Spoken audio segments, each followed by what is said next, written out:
خوش اومدید به یه ویدیو دیگه از کانال آفساید.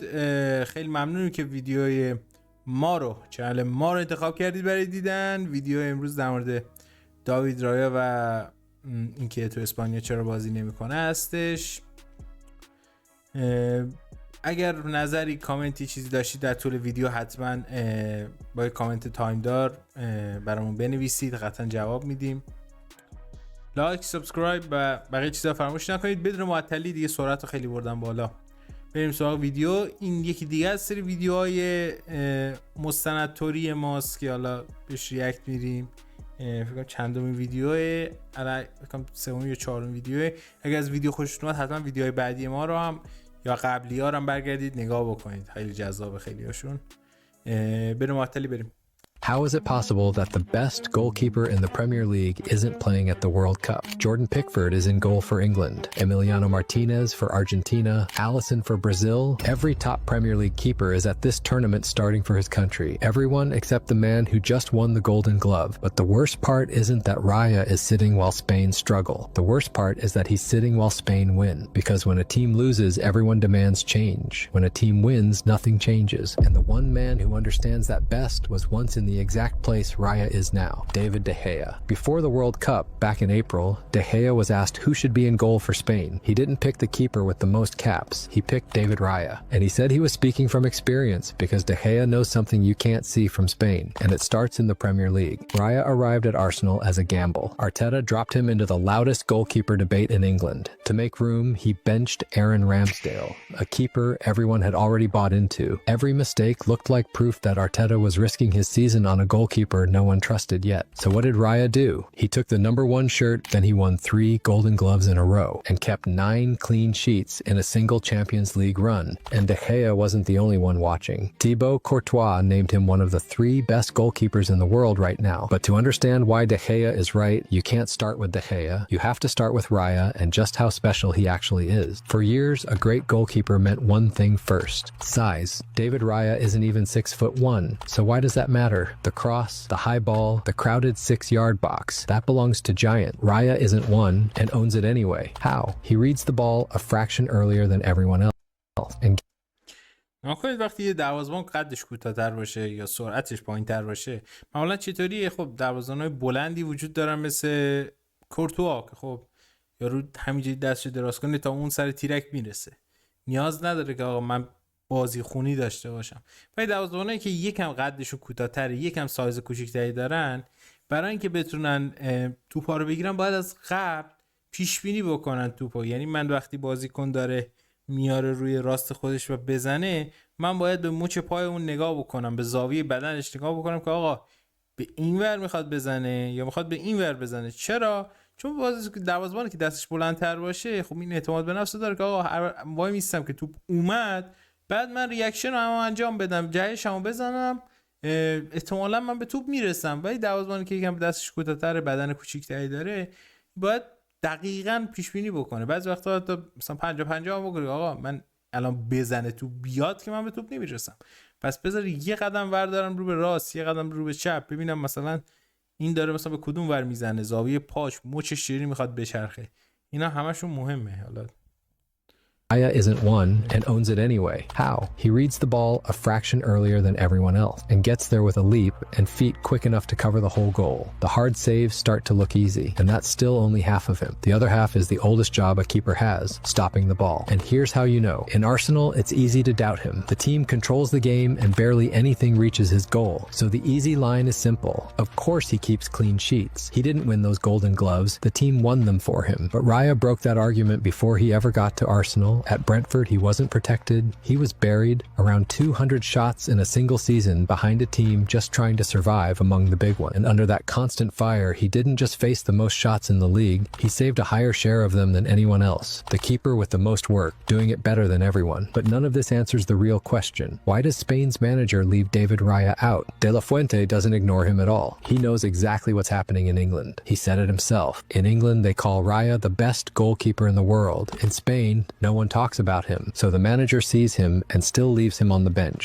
Why? If Spain picked on club form alone, Raya would already be number one. But Delafuente doesn't pick the season. He picks the trust that's already there. And Simon is the goalkeeper who won the European Championship. And plenty of people will tell you Raya doesn't start because Simon gets the credit. But the story gets much harder when you realize Raya already had his chance. Simon missed the first half of the season with a wrist injury. Raya started 5 of 6 Nations League games and kept 3 clean sheets. That should have been the moment trust was built. And then Simon came back and the old order came back with him. Not after a bad game, not after a mistake. The moment Simon was fit again. That's why De Gea understands why Spain keep passing over David Raya. Because he once had the strongest case out of England too. De Gea wasn't a kid waiting to prove himself. At Manchester United, he was player of the season 3 years running. He looked like the only reason United survived at all. And still, for Spain, it wasn't enough. Because in front of him stood Iker Casillas, the man who gave Spain a World Cup, 2 European titles, and a legacy you couldn't argue with. So the change didn't come when De Gea was ready. So when did it? Brazil 2014, 5 goals shipped against the Netherlands, a defeat to Chile, knocked out in the group stage before the tournament had even really begun for Spain. Only when the waiting got too costly did Spain finally turn to De Gea. He knows what it looks like when form out of England still isn't enough to be Spain's number one. Back then, that status belonged to Casillas. Today, it belongs to Simon. But De Gea understands the harder part of the story too, because he wasn't only the man who waited behind an old icon. Later, he became the goalkeeper Spain left behind. Not because he forgot how to make a save, but because the job description for a Spanish goalkeeper had changed. The keeper could no longer just be the last line of defense. He had to play with his feet, start the attack, be part of the build-up. He had to be almost an 11th outfield player, and that's where David Raya comes in. In 2022, when De Gea was dropped from the squad, Luis Enrique called Raya up, and that swap was no accident. Enrique talked about his profile, his distribution, how he could do exactly what Spain wanted from a goalkeeper. Raya was the answer, back in 2022. A goalkeeper who was once the future of Spain's goal. 4 years later, he's sitting as the third choice. How is that possible? De Gea stepped aside so Raya could step in, and Raya ended up in the exact spot De Gea once stood. So De Gea isn't backing Raya for one good season. He's backing him because he knows what it means to be the right goalkeeper at the wrong time. And Raya is exactly that, because it isn't only Simon in front of him. If this were just a fight between 2 goalkeepers, the story would be simple. But a national team doesn't only pick form for one tournament, it picks the face of the next era, and that's where Joan Garcia comes in. 24 years old, a product of the Spanish system, Olympic gold, the best goalkeeping record in all of La Liga last season, and above all, Barcelona. So when people talk about Garcia, it sounds like the next chapter of Spain's story.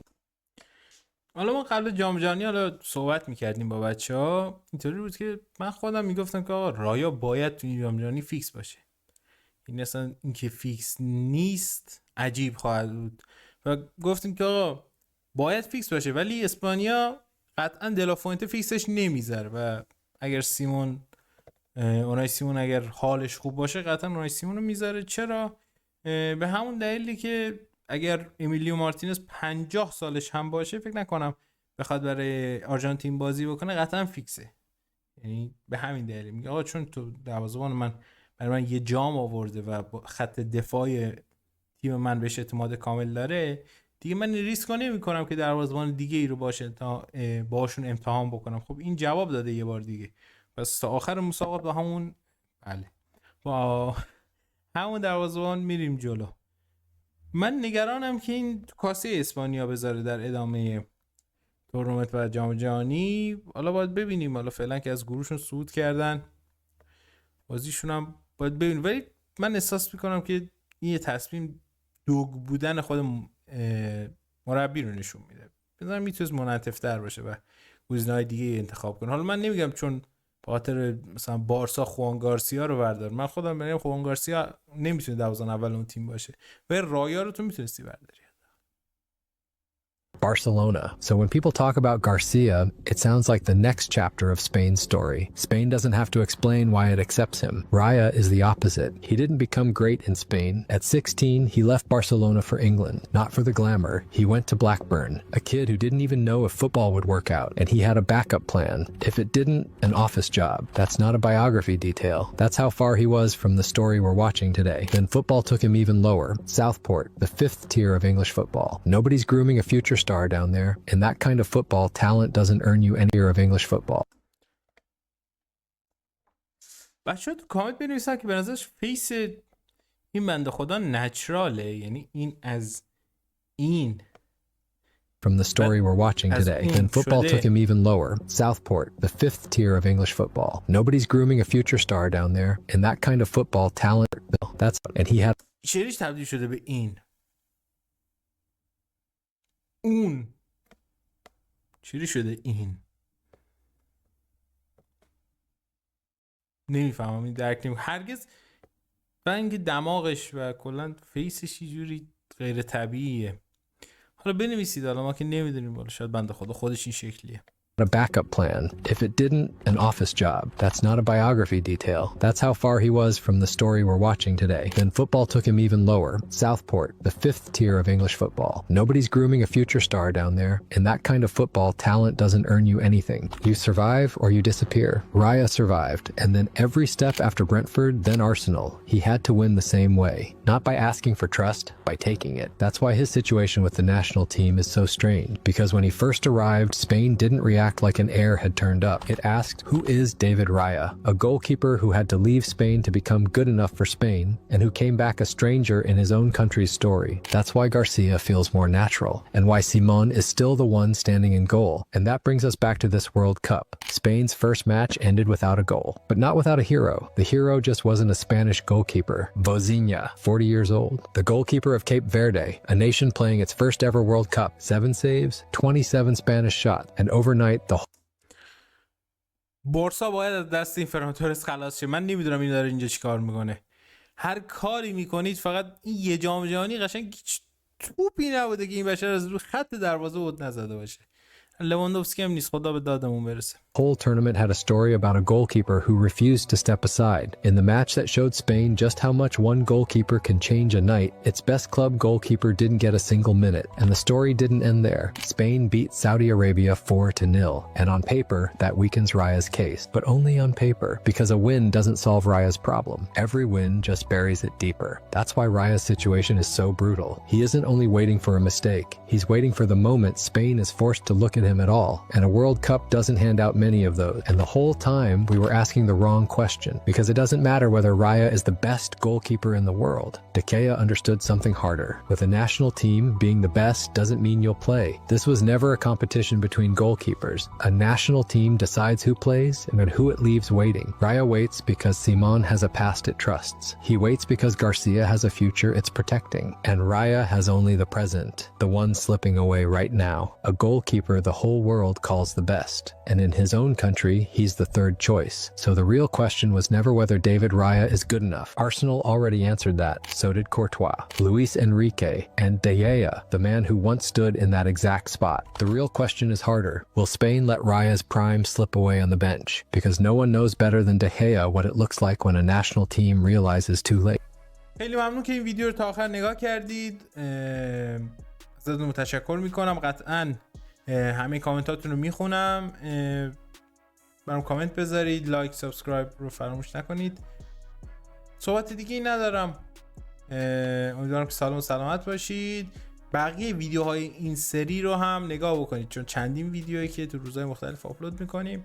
ویدیوهای قبلی، ویدیوهای بعدی رو حتما نگاه بکنید. خیلی ممنون. با اعلام ساعت نمیدونم چند شب، 1 شب، 2 شب، 3 شب، من نمیدونم، از شما خداحافظی میکنم. سالم و سلامت باشید.